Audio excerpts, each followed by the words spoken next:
अस्सलाम वालेकुम, मैं हूं मोहम्मद इस्माइल और आप देख रहे हैं स्मैश कोड।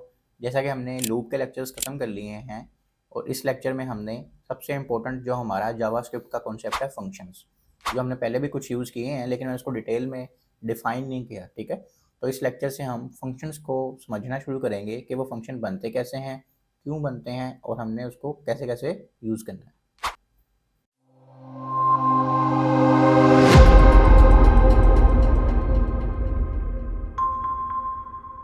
तो जैसे कि हमने लास्ट लेक्चर में देखा था कि हमने इस लेक्चर में फंक्शंस पढ़ने हैं और लास्ट लेक्चर में हमने लूप्स के लेक्चर को कवर किया था।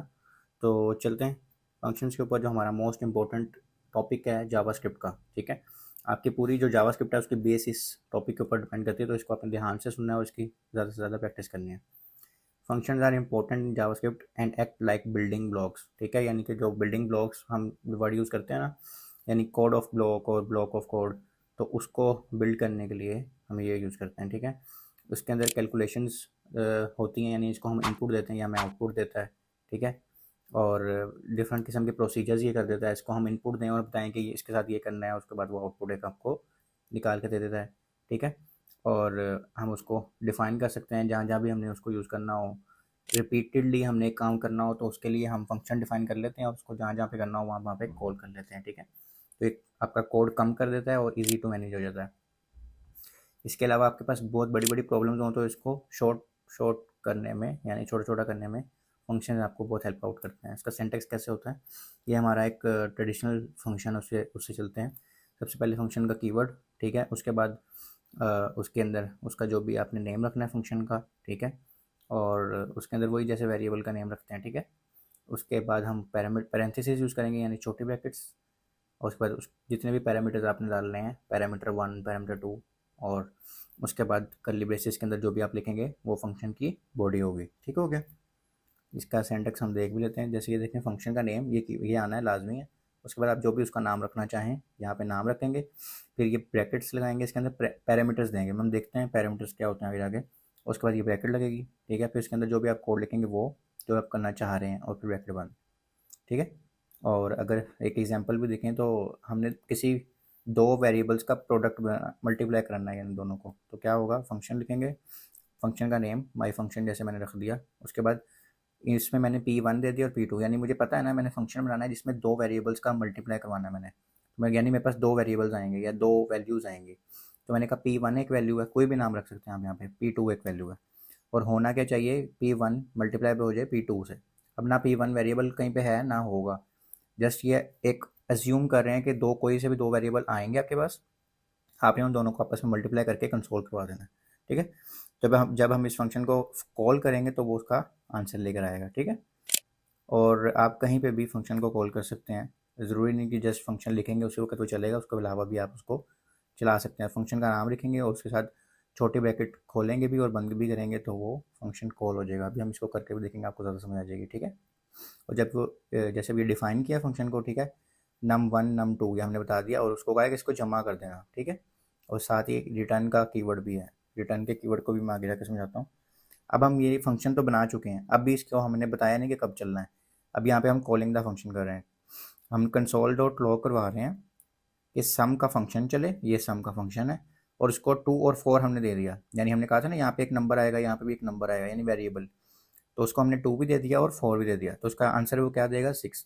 2 और 4 को उसने क्या किया, प्लस, यानी यहाँ पे हम कोई भी नंबर ले सकते थे, उसको पता है कि कोई दो नंबर आने हैं, उन दोनों को मैंने क्या करना है, प्लस करना है। ठीक है, तो इस हिसाब से हम फंक्शंस को यूज़ करते हैं। ये सिंपल सी एक उसकी एग्जांपल थी।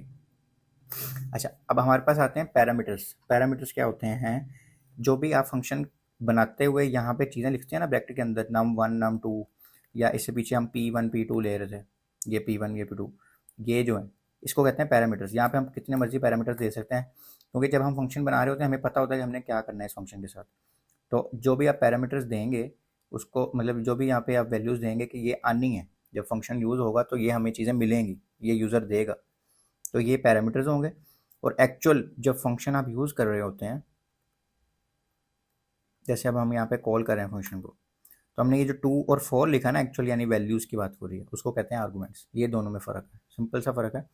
Variables in the function declaring that act as placeholders, यानी वो प्लेस होल्डर होते हैं ना, num1 और num2, हमें पता है कोई नंबर आना है, तो जैसे हमने एक नाम रख दिया कि यार ये प्लेस होल्डर है, यहाँ पे जगह रखना उसकी, ठीक है। उस वो फंक्शन को भी पता होता है कि ये चीज़ें हमें आनी हैं, तो उसको हम कहेंगे पैरामीटर। आर्गुमेंट क्या होता है? Actual values pass to the function when it's called, यानी जब हम फंक्शन को कॉल करते हैं तब जो वैल्यूज हम उसको देते हैं उसको कहते हैं आर्गुमेंट्स, ठीक है। जैसे अब ये फंक्शन है ग्रीट नेम, ठीक है। नेम इसका फंक्शन का क्या है? ग्रीट, और ब्रैकेट के अंदर हमने सिर्फ नेम लिख दिया और कुछ भी नहीं, जरूरी नहीं है नंबर ही हो, कुछ भी हो सकता है। और उसके अंदर हमने कहा कि कंसोल डॉट लॉग करवा दो हेलो, और जो भी आपके पास नेम आएगा, ठीक है। उसके बाद प्लस एक्सक्लेमेशन मार्क, ये हमारे कंकेटिनेशन हमने की हुई है, ठीक है। अब हम अगर फंक्शन को कॉल करेंगे ग्रीट इस्माइल, तो उसने क्या कहा? इस्माइल इज एन आर्गुमेंट, ये नेम इज एन पैरामीटर था, ठीक है। तो ये पैरामीटर और आर्गुमेंट में फ़र्क है, आपको पता होना चाहिए। अरे समझ गए भाई। अच्छा, डिफ़ॉल्ट वैल्यूज़ भी इसमें होती हैं। इसमें क्या होता है? Functions can also be defined with the default value for one और ऑल ऑफ द पैरामीटर, यानी जो पैरामीटर्स हम दे रहे हैं, अभी तो हम सिर्फ नाम लिख रहे हैं ना, हम उनकी वैल्यूज़ भी डिफाइन कर सकते हैं फंक्शन बनाते हुए ही, ठीक है। और डिफ़ॉल्ट वैल्यूज़ में क्या होता है कि अगर हमारे आर्गूमेंट्स मिसिंग हो, मीन्स के यहाँ नेम लिखा है, अब यहाँ पे लिखा था console dot log hello name, मतलब हमने दिया ही नहीं ना। यहाँ पे लिखा था हेलो अनडिफाइंड। कभी कभी आपने वेबसाइट यूज़ की होगी, तभी कभी कभी वहाँ पे एरर्स ऐसे आ जाते हैं ना, तो उसको बचने के लिए, उससे बचने के लिए हम यहाँ पे एक नेम ना वैसे ही डिफाइन कर देते हैं, ठीक है। तो अगर तो हम यहाँ पे स्माइल लिख देंगे तो ठीक है, वो लिख देगा हेलो स्माइल। अगर नहीं तो फिर वो जो भी हमने यहाँ वैल्यू दी होगी ना, उसको कहते हैं बाय डिफ़ॉल्ट वैल्यू, उसको यूज़ कर लेगा। जैसे यहाँ पे देखते हैं करके भी, defining the function with default values, यानी num1 6 दिया हमने, num2 1 दे दिया, ठीक है। और उसको हमने कहा कि num1 और num2 को प्लस कर दो। अब जरूरी नहीं है उसने 6 और 1 को प्लस करना है, उसको हमने वैल्यूज देनी है। जैसे हमने यहाँ पे दी सम करो 8 को, कोमा, और यहाँ पे हमने दूसरी वैल्यू नहीं दी, ठीक है। हम भूल गए या यूज़र नहीं, यूज़र के हिसाब से हमने देखना है ना, ये सारी जो वैल्यूज आती है मोस्टली यूज़र दे रहा होता है, तभी हमने एक फंक्शन बनाया होता है, वरना हार्ड कोड ही करना हो तो वो तो हम खुद ही लिख दें। सिंपल हम एक वेरिएबल बनाए और उसमें सम कर दें, ठीक है। तो इसका ये जो सारा सिस्टम है, उसमें अब ये 8 तो है उसके पास, यानी num1 की वैल्यू उसकी 6 थी, तो उसको हमने 8 दे दी, तो वो क्या करेगा? ये 8 ही यूज़ करेगा, वो 6 नहीं यूज़ करेगा। हाँ, अगर हम 8 ना देते तो उसने वो यूज़ करनी थी, ठीक है। पर अब हमने 8 दे दिया तो वो 8 नहीं यूज़ करेगा, ठीक हो गया। अच्छा, अब हमने दूसरी वैल्यू उसको नहीं दी, तो दूसरी वैल्यू वो बाय डिफ़ॉल्ट वाली यूज़ कर लेगा, जो कि क्या है? 1, ठीक है। तो 8 प्लस 1 क्या हो जाएगी? 9। अगर हम यहाँ पे भी कोई वैल्यू दे दें तो वो 8 प्लस, सपोज करें हमने 2 दिया होता, तो 8 प्लस 2 10 देता आउटपुट में, लेकिन क्योंकि हमने दूसरी वैल्यू नहीं दी और दूसरी बाय डिफ़ॉल्ट वैल्यू 1 है, तो वो 8 प्लस 1 9 कर देगा। अगर हम दूसरी वैल्यू नहीं देंगे, यहाँ पे भी नहीं देंगे और यहाँ पे भी हमने बाय डिफ़ॉल्ट वैल्यू नहीं होगी, तो एरर आ जाएगा, ठीक है। तो इस एरर से बचने के लिए हम बाय डिफ़ॉल्ट वैल्यूज़ भी यूज़ करते हैं। अब मैंने कहा था रिटर्न को मैं आपको बताऊंगा कि क्या होता है, तो उसको देख लेते हैं। जो रिटर्न का वैल्यू होता है वो अनडिफाइंड, अगर हम, यानी हमने अगर एक फंक्शन बनाया, उसका जो आंसर आता है ना जब हम उसको कॉल करते हैं वो अनडिफाइंड होता है, अगर हम रिटर्न यूज़ ना करें, तो उस अनडिफाइंड से बचने के लिए हम रिटर्न यूज़ करते हैं, ठीक है। और once a function find the return statement it stops working, और जब रिटर्न स्टेटमेंट हम यूज़ करते हैं फंक्शन में, वो सबसे आखिर पे करते हैं, तो वो तभी यूज़ करते हैं जब हमारा फंक्शन का सारा काम खत्म हो जाता है, उसके बाद फंक्शन बंद हो जाता है। यानी कि जब रिटर्न यूज़ करेंगे आप, उसके बाद वो रिटर्न के आगे जो भी लिखा होगा वो होगा, जब आप फंक्शन कॉल करेंगे सारा फंक्शन चलने के बाद रिटर्न तक वो आएगा, रिटर्न के बाद आपने जो भी कुछ लिखा होगा ना वो नहीं होगा, ठीक है। वो स्टॉप्स वर्किंग कर देगा और अगले अगले लाइन पे मूव हो जाएगा, फंक्शन खत्म हो जाएगा, ठीक है। और हम ट्राई ये करते हैं जो भी हमने आउटपुट देनी है ना फंक्शन से, उसको रिटर्न करवा दें, ठीक है। आगे आपको मैं थोड़ा सा करके भी दिखा देता हूँ। जैसे अब ये विदाउट रिटर्न है, हमने एक फंक्शन बनाया ऐड का, ए और बी हमने आर्गुमेंट्स लिए, इसकी बाय डिफ़ॉल्ट वैल्यू हमने कोई भी नहीं दी, हमने कहा सम कर दो ए प्लस बी को, और हमने फंक्शन ख़त्म कर दिया। अब हम फंक्शन को कॉल कर रहे हैं, हमने कहा एक कीवर्ड बनाओ रिजल्ट के नाम से, उसके अंदर ऐड का फंक्शन चलाओ, ठीक है। ऐड का फंक्शन चलाओ, ऐड का फंक्शन ये है, 2 आर्गुमेंट्स देने थे हमने, 3 और 5 दे दिए। अब होना क्या चाहिए? 3 और 5 8 हो गया। अब हमने कंसोल डॉट लॉग करवाया रिजल्ट को, ये 8 किसके अंदर सेव हो गया? रिजल्ट के अंदर, ठीक है। यही होना चाहिए था ना, लेकिन रिजल्ट हमने जब आउट कंसोल कराया तो वहाँ पे क्या आ रहा है? अनडिफाइंड। क्यों? हमने ये तो कहा कि सम के अंदर ए प्लस बी है, पर हमने इस फंक्शन के अंदर से कुछ भी आउटपुट नहीं भेजी। हमने सम को अगर हम यहाँ पे कंसोल करवाते तो सम के अंदर आंसर सही आता, ठीक है। लेकिन हमने बताया नहीं कि फंक्शन जब ख़त्म हो तो हमने यूज़र को वापस क्या देना है, यानी कोड को वापस भेजना क्या। तो अगर हम विद रिटर्न यूज़ करें तो हमने क्या करना है? रिटर्न ए प्लस बी। यहाँ पे हम रिटर्न सम भी कर सकते थे, यानी जो भी हम इसको वेरिएबल में भी कर सकते हैं, लेकिन हमने कहा रिटर्न ए प्लस बी, यानी ए प्लस बी में जो भी आपके पास वेरिएबल्स आए या नंबर्स आए उनको जमा करके आपने रिटर्न कर देना। अब हम अगर ये करेंगे और कंसोल डॉट रिजल्ट करेंगे तो वहाँ पे हमारे पास 8 आ जाएगा। ये हम करके भी देखते हैं, आपको आइडिया हो जाएगा। अभी हमने जो जो किया है हम इसको अब ट्राई करके देखते हैं ताकि आपको सारी जो चीज़ें हैं वो समझ आ जाएं। ठीक है, ठीक है। तो सबसे पहले हम अपने फंक्शन बना के देखते हैं। ठीक है,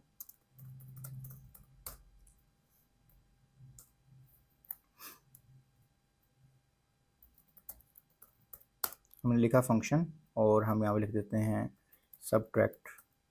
ठीक है, हमने कर्ली ब्रेसेस लगा दी और हमने यहाँ पे कहा कि हमारे पास यहाँ पे आना है A1 और A2, दो नंबर आने हमारे पास, या जो भी चीज़, दो आर्गूमेंट, दो पैरामीटर्स हमने इसको दे दिए। इसको कहते हैं पैरामीटर। ये जो इसके अंदर हम लिखेंगे, हम ये दो नहीं है, हम तीन भी लिख सकते हैं, ज़रूरी नहीं दो लिखें। ये हम जो जितने मर्जी लिख सकते हैं, लिख दिया। और इसके अंदर अब हम जो लिखेंगे ना, ये फंक्शन की बॉडी होगी, यानी जो ब्रैकेट्स के अंदर काम होगा ये फंक्शन की बॉडी होगी। ये हमारे हो गए पैरामीटर्स। ठीक है, हमने इनको एक नाम दे दिया ताकि हम अंदर बॉडी के अंदर इनको यूज़ भी कर सकें ना, कि हमने हमें ये पैरामीटर्स यूज़र देगा। ये जब यूज़र देगा पैरामीटर, या पीछे हमें कोड से कहीं से मिल रहे होंगे, तो हमने उनके साथ करना क्या, हम उनको नाम इसलिए दे रहे हैं। ठीक है, कोई भी नाम आप यहाँ से दे सकते हैं। हमने कहा कि let result is equal to, ठीक है, A1 minus A2 minus A3। ठीक है, हमने ये एक करवा लिया, कैलकुलेशन करवा ली। अब हमने आखिर पे लिख दिया कंसोल करवा दो, क्या करवा दो, रिजल्ट को। ठीक हो गया। अच्छा, अब आपने अगर ध्यान से देखा हो, कि मैं वापस लेके जाता हूँ थोड़ा सा, आप ये देखें A1 A2 और A3 वो हैं डिसेबल हुए हैं। अभी मैं इनको यूज़ करूँगा ना कहीं पे भी, जैसे कि A1 मैंने यूज़ कर लिया, अब A1 थोड़ा सा प्रोमिनेंट हो गया। अब मैं A2 यूज़ कर रहा हूँ, वो भी प्रोमिनेंट हो गया। A3 यूज़ कर रहा हूँ, वो भी प्रोमिनेंट। अब देखें जो भी वेरिएबल्स होंगे ना उनके साथ होगा। अब ये जो रिजल्ट का है ये डिसेबल सा हुआ हुआ, इसको कहीं यूज़ करूँगा ना तो वो सही हो जाएगा। इससे ये भी होता है कि आपको पता चलता है अभी तक आपने ये वेरिएबल यूज़ नहीं किया, कभी कोई स्पेलिंग मिस्टेक हो जाती है ना, तो इससे ऐड ही हो जाता है। ठीक है, कंसोल डॉट लॉग, शायद कुछ और ही खुल जाता,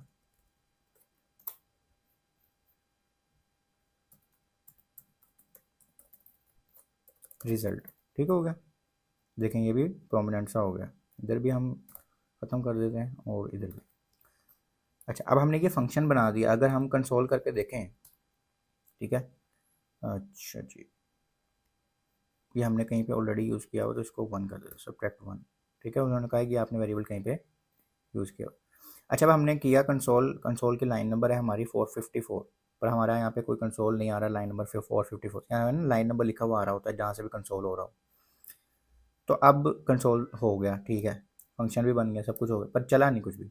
क्यों नहीं चला, कि हमने ये फंक्शन डिफाइन किया है। ठीक है, यहाँ पे फंक्शन क्या किया, डिफाइन, कॉल नहीं किया हमने फंक्शन अभी तक। एक आपने चीज़ बना के रख दी है कि जब भी आपको ये चाहिए हो ना, आप मतलब ये हम क्यों यूज़ करते हैं, ताकि हमारा काम जल्दी हो, और हमने एक ही चीज़ 10 दफ़ा करनी है तो हम एक दफ़ा ही कर दें, एक दफ़ा बना के रख दें और जब जब करनी है उसको यूज़ करते हैं। यानी कि आपके पास 3 वैल्यूज़ का आनी है।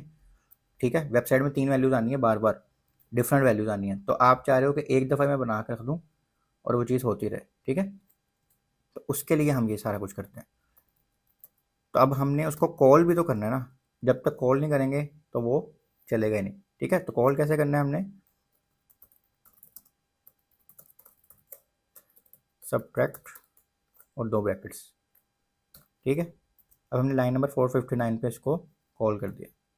अच्छा, अब उसने फिर क्या कहा, subtract is not a function, क्योंकि सबट्रैक्ट 1 इज अ फंक्शन, हमने जे कर देता ना नाम। तो रिफ्रेश करते हैं तो उसने क्या कहा, NaN। ठीक है, क्यों, क्योंकि हमने यहाँ पे 3 उसको कहा ये पैरामीटर्स आपको मिलेंगे, तो हमने यहाँ पे आर्गूमेंट तो कोई दिया ही नहीं, तो उसको आर्गूमेंट तो देना है ना, नंबर्स तो उसको देने, तभी वो ये सारा कुछ कैलकुलेशन करेगा। ठीक है, मैं इसलिए गलत भी करके दिखा रहा हूँ ताकि आपको आइडिया हो जाए।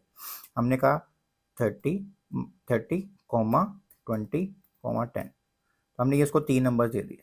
ठीक है, अब हम रिफ्रेश करेंगे जाके, तो उसने क्या कहा, 0। 30 में से 20 निकाले 10, 10 में से 10 गए 0। ठीक है, इसलिए उसने उसका आंसर क्या दे दिया, 0। अच्छा, अब हम दोबारा करके देखते हैं तो हमारे पास अब क्या आएगा आंसर, 10। ठीक है, तो इस तरह है, यहाँ पे हम कुछ भी लिख सकते हैं, ज़रूरी नहीं सिर्फ हमने वेरिएबल लेना है। योर रिजल्ट इज़, ठीक है, योर रिजल्ट इज़ 10। ठीक है, अगर अब सपोज करें हम यहाँ पे, अब हमने क्या क्या चीज़ देख ली है, सिंपल फंक्शन बनाना देख लिया, पैरामीटर और आर्गूमेंट्स देख लिए, ये जो 10 20 और 40 है ये आर्गूमेंट्स हैं, A1 A2 A3 ये पैरामीटर्स हैं। ठीक हो गया। अब हम देखते हैं, सपोज करेंगे मैंने जब फंक्शन बनाया, अब ज़रूरी नहीं आप यहाँ फंक्शन बनाए और अगली लाइन में इसको कॉल कर लेंगे, पता नहीं कहाँ फंक्शन बना होता है, कॉल कहाँ पे हो रहा होता है, किसी और फाइल में भी हो रहा होता है जब वो लिंक दो आपस में। अब मैंने इसको 2 दे दिया, मुझे नहीं था पता कि मैंने यहाँ पे 3 देने थे। ठीक है, तो क्या होगा, your result is N N, क्यों, क्योंकि यहाँ पे तो उसको 3 वेरिएबल्स चाहिए, 3 आर्गूमेंट्स चाहिए, पर हम दे 2 रहे हैं। तो यहाँ पे जो रोल है ना वो बाय डिफ़ॉल्ट वैल्यूज़ का रोल आता है कि क्या होता है, इसको ही कॉपी कर देते हैं और अब हम ऐड का बनाते हैं। ठीक है, विदाउट डिफ़ॉल्ट वैल्यूज़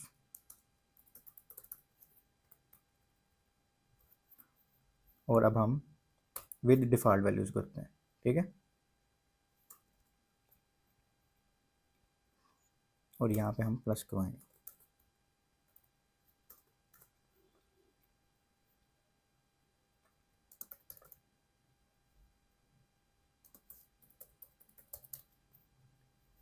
अब हमने क्या किया, बाय डिफ़ॉल्ट वैल्यूज़ यूज़ करनी है, तो हमने A1 को इक्वल रख देना है 10 के। ठीक है, मतलब मर्जी है, जिसके मर्जी इक्वल रख देंगे, आप एक किस्म का प्लेस होल्डर ही है। तो जब आप फंक्शन बना रहे होंगे आपको आइडिया होगा कि यार यूज़र ने क्या देना है मुझे, तो आप एक रफली एक चीज़ रख देंगे ताकि अगर अगर गलती से हमें यूज़र कोई चीज़ ना दे तो हमारा जो कोड है वो ख़राब ना हो। देखना, आप वेबसाइट यूज़ कर रहे हो, वहाँ पे NAN आ जाएगी, तो हम कंट्रोल कर रहे हैं ना, वैसे सारा कुछ वेबसाइट पे हो रहा होगा, फ्रंट एंड पे हो रहा होगा जो डिज़ाइन किया होता है हमने, वहाँ पे आपके पास NAN लिखा आ जाए नंबर की जगह या नाम की जगह, तो सही नहीं ना रहेगा। ठीक है, तो उसके लिए ये हम बाय डिफ़ॉल्ट वैल्यूज़ यूज़ कर लेते हैं। अब हम ये हमने किया विदाउट डिफ़ॉल्ट वैल्यूज़। ठीक है, अब हम कर देते हैं विद, और यहाँ पे हम तीनों वैल्यूज़ दे देते हैं।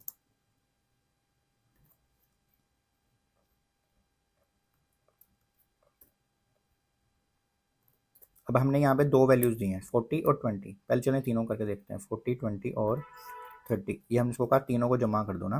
ठीक है, ऐड वन के फंक्शन में हम ये कर रहे हैं ना, योर ऐड रिजल्ट इज़ 90। अब सपोज करें हमने एक नंबर नहीं दिया। ठीक है, तो क्या होगा, योर ऐड रिजल्ट इज़ 90, कैसे, 40 को 20 60, और हमने तीसरा रिजल्ट तीसरे नंबर नहीं ना दिया, और तीसरा नंबर हमारे पास क्या है 30, 60 और 30 कितने हो गए 90। अब सपोज करें हमने दूसरा नंबर ना दिया होता, और यहाँ पे यह अब हो गए 40 और 30 70। ठीक है, अच्छा अब हम इस तरह नहीं दे सकते, ए सपोज करें ऐसे,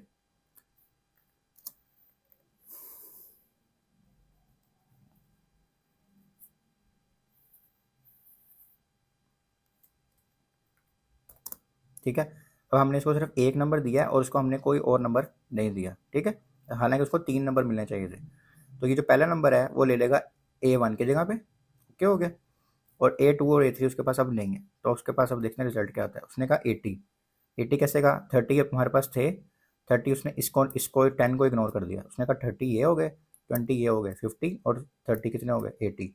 ठीक है, तो ये बाय डिफ़ॉल्ट वैल्यूज़ के साथ हमारे पास ये चीज़ होती है। सपोज करें हम यहाँ पे बाय डिफ़ॉल्ट वैल्यूज़ ना ले रहे होते, ठीक है, हम ले रहे होते A2 A3, ठीक है, हम ले ही ना रहे होते ये सारा कुछ, और अब हम जाके यहाँ पे नीचे हमने एक वैल्यू दिया, हालांकि हमें 3 वैल्यू देनी थी। रिफ्रेश करते तो क्या आ गया, योर रिजल्ट इज़ एन। तो ये काम ख़राब हो जाता है ना, इसलिए हम बाय डिफ़ॉल्ट वैल्यूज़ भी यूज़ कर सकते हैं जब हमें पता हो या हमें रिस्क हो कि हमें शायद नहीं आएंगी वैल्यूज़ यूज़र की तरफ से, हो सकता है, तो हम एरर से बचने के लिए, क्योंकि हमने सारा कुछ सोच के काम करना होता है कि यूज़र क्या क्या गलत भी कर सकता है ना, वो भी सोच के हमने अपने फंक्शन को डिफ़ाइन करना होता है और अपने काम को डिफ़ाइन करना होता है। ठीक हो गया, तो अब हमने ये भी देख लिया। अब हम देखते हैं रिटर्न को। अब ये तो हम चीज़ें करवा रहे थे कंसोल डॉट लॉग, सपोज करें हम कंसोल डॉट लॉग ना करवा रहे होते तो क्या होता, जैसे एक और फंक्शन बनाते हैं,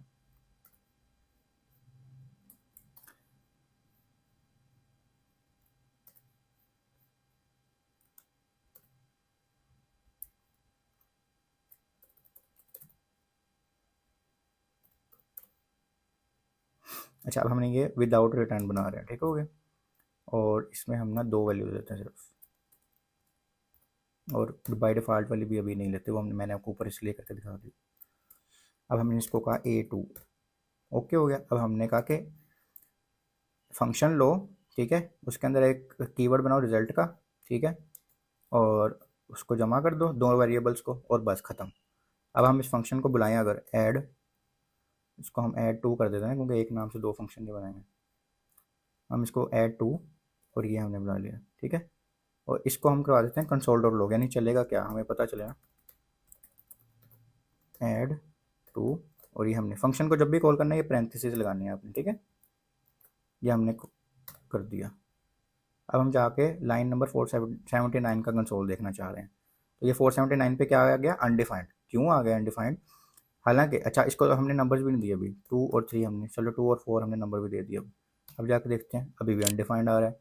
क्यों भाई अनडिफाइंड क्यों आ रहा है, क्योंकि उसको हमने बताया नहीं कि हम वापस क्या दे रहे हैं। देखें इसमें हमने कंसोल डॉट लॉग करवाया था तो वो चल गया, ठीक है, लेकिन रिटर्न हम इसमें भी नहीं करवा रहे थे। अगर ये कंसोल डॉट लॉग खत्म होता है इसमें भी अनडिफाइंड आना था।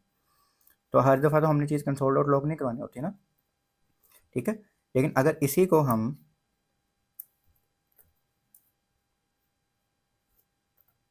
विद रिटर्न यूज़ करें तो थोड़ा सा डिफरेंट हो जाएगा। फिर हमें ज़रूरी नहीं है कि हम, क्योंकि देखें आप सिर्फ कंट्रोल डॉट लॉग करा के पूरी वेबसाइट नहीं बना लेते, ये तो जस्ट आपको समझाने के लिए मैं करता हूँ।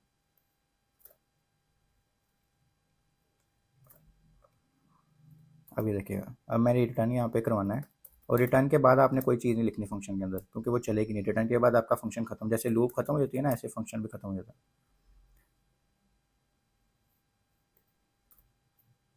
ठीक हो गया। अब हमने रिटर्न क्या कहा कि जो भी रिजल्ट के अंदर है ना वो रिटर्न करवाना है आपने।